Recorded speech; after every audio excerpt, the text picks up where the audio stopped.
Steve, the Namians refers to the nine. Tom, that I am the spokesman for, yes. Steve, and so these revelations, when they appear in the Gnostic literature, are previously channeled. Tom interrupts. Yes. Steve, communications, and are correct. Tom, yes. The knowledge was given to a few as the knowledge of this time is given to a few.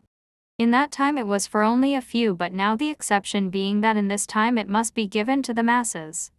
It is a point of reference for validation. Steve, yes, I found these correspondences very impressive. Tom, much truth was destroyed to keep the masses in control. Steve, you're speaking presumably of the religions, the churches suppressing the Gnostic revelation.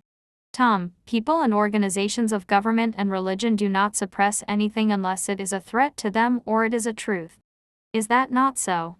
And then later, referring to the demise of civilizations, Tom said, there was the collapse of the first arrival in Akasu, and then there was the collapse of what you call Atlantis, and then the collapse of Egypt, and then if you continue there was the collapse of many of Earth's civilizations.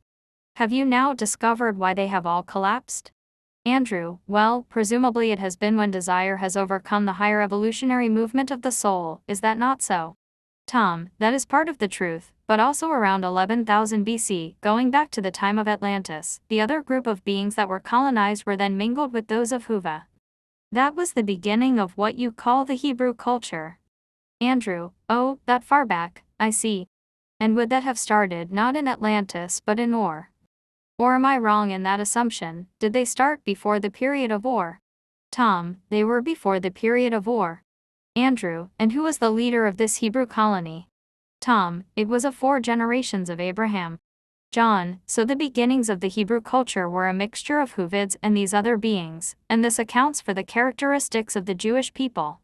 Tom, yes. John, I thought that there were no survivors of Atlantis. Tom, no, there were colonies that were not destroyed. Andrew, I thought they went on to be dolphins.